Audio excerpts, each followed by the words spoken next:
जय श्री राम। जय श्री राम। जय श्री राम। जय श्री राम।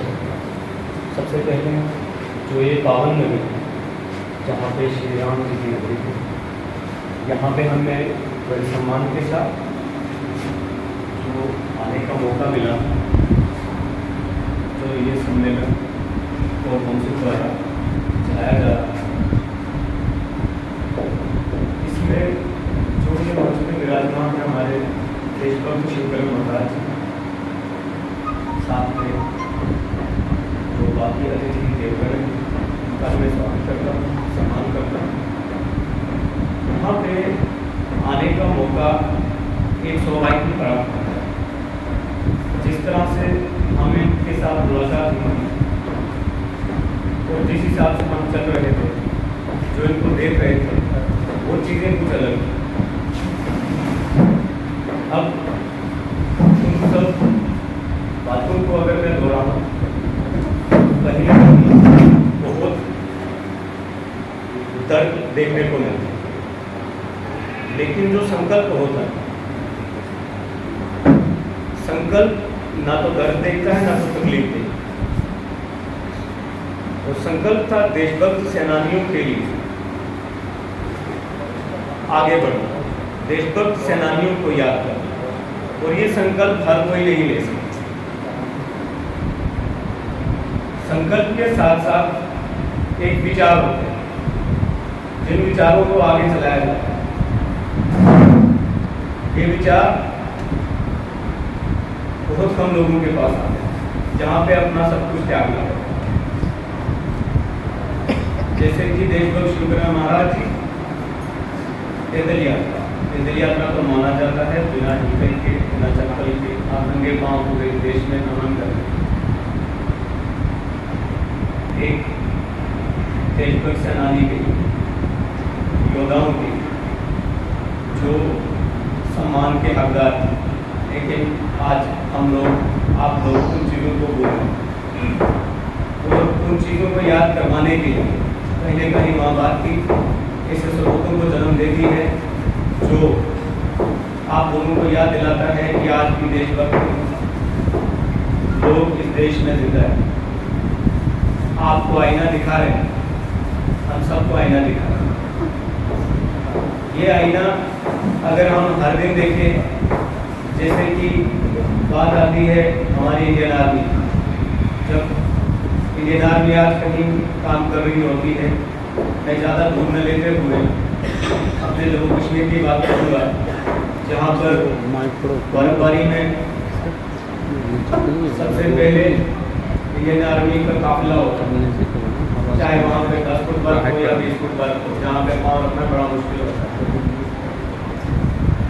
यहाँ पे अगर मैं बात कर लूँ, बाढ़ का इस सिलसिला है, बाढ़ का सिलसिला है, साथ ही पानी जो है सारा रास्तों में नदी नालों से निकलते हुए घरों के अंदर रहता है, जहाँ पर बहुत मुश्किलों का सामना करना पड़ता है। वैसी ही बर्फ वाली चोटियों पर शिवकरण महाराज जी द्वारा नंगे पांव बर्फ की सफेद चादर के ऊपर कदम बढ़ाना, जहाँ पे हम लोग जब उन चादरों पर, बर्फ की चादरों पर नंगे पांव चलते हैं तो पांव में छाले पड़ जाते हैं। इंसान 6 महीने या 8 महीने तक खड़ा नहीं हो पाता। अब ये इतनी दूर चले कैसे, पहुंचे कैसे, ये चीज एक सोच का विषय है। जब इनसे हमारी मुलाकात पहले हुई तो हमने यही चीज पूछी, आप गए कहाँ से और गए किस तरह से। फिर इन्होंने इलाके का नाम बताया। हम पाटरमा से चंडी के दरबार में गए थे, जहाँ पे हमने हवन में करना माता रानी की कृपा थी, जहाँ से ये वापस लौटे। और इनकी आगे की प्रतिक्रिया थी कि अब ये यात्रा तय यात्रा, पहली 2 तो यात्रा हो चुकी थी, तीसरी यात्रा किश्तवाड़ से जम्मू कश्मीर डिस्ट्रिक्ट किश्तवाड़ कन्याकुमारी की ओर चले।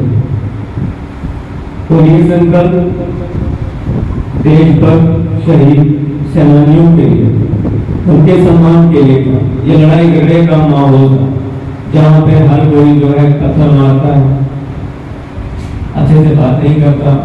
तो ये चीजें दर्शाती हैं कि अगर देश का सेनानी इतनी दूर आप सब के लिए, हम सब के लिए, देश की अखंडता के लिए, देश के जो बाहरी शरारती तत्व हैं वो कहीं न कहीं हमारी देश की अखंडता को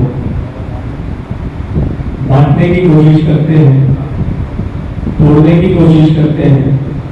और कुछ शरारती तत्व जो हमारे देश के अंदर हैं, जैसे कि आपको मालूम होगा हमारे बीच में यहाँ मंच पर श्री मंगल बाबा जी भी बैठे हैं, जिनके साथ कुछ विचार विमर्श हुए कुछ देर पहले, जिन्होंने बताया हमारे समाज में आज भी कुछ ऐसी गतिविधियां हो रही हैं जिनको हम नजरअंदाज कर रहे हैं या नजरों में नहीं आ रही। अब ये नजर किस तरह से आएगी, नजरअंदाज किस तरह से आएगी, कोई ना कोई मार्गदर्शक जब होगा तो मार्ग का मालूम पड़ जाता है कि मार्ग में अंतिम लक्ष्य क्या हो सकता है। तो लक्ष्य की प्राप्ति के लिए किसी न किसी को आगे बलिदान तो देना पड़ेगा, संकल्प तो लेना पड़ेगा। जहां पे हमारे देश के एक सोच, एक विचार, एक मत रखने वाले व्यक्ति जुड़े हैं, तो हमें एक मत से ही आगे बढ़ना होगा। हर एक विषय को बड़ी गंभीरता से लेना होगा और तरीके जो है इसके वो तरीके अपनाने होंगे। असंभव कुछ भी नहीं होता, बस चलने की देरी होती है। अब चलना है तो मिलकर चलना है, आगे बढ़ना है। जब तक आपके हाथ कुछ नहीं होगा आप कुछ नहीं कर सकते। सबसे पहले अपने हाथ को बढ़ाना है, कुछ पकड़ना है, फिर जाकर के आप लोग कुछ आगे बढ़ सकते हैं। नहीं तो ऐसे सोच विचार सिर्फ हमारे मस्तिष्क में रहेंगे, मस्तिष्क से बाहर नहीं आएंगे और हम अनसुलझी सी पहेली बन करके रह जाएंगे। सबसे पहले अपने आप को एक जगह पे ले जाएं जहां से आप हर एक गतिविधि को ला सकते हो, उसको उखाड़ नहीं सकते हो। जब आप खेत में काम करने जाते हो तो हर टाइम फसल का काम नहीं होता, उसके बीच में कुछ घास फूस भी होता है जो नुकसानदेह होता है, उसको निकालना होता है, फिर फसल बनती है। तो वही फसलें जो है आपने इंसानों की लगानी है। जो फसल आपको अनाज दे वो लगाना है, जो उसके बीच में घास फूस जो जहर का काम करती है उसको आपको निकालना है। जब आप ये छानना और ये विचारना स्टार्ट कर देंगे, यकीन मानिए आप लोग इंसानियत को जिंदा कर लोगे। और यही इंसानियत, यही रामराज की बात हुई थी, जहां पे हर कोई बड़े शान शौकत से रह सके, जी सके। इसके साथ ही मैं अपनी वाणी को विराम देता हूं।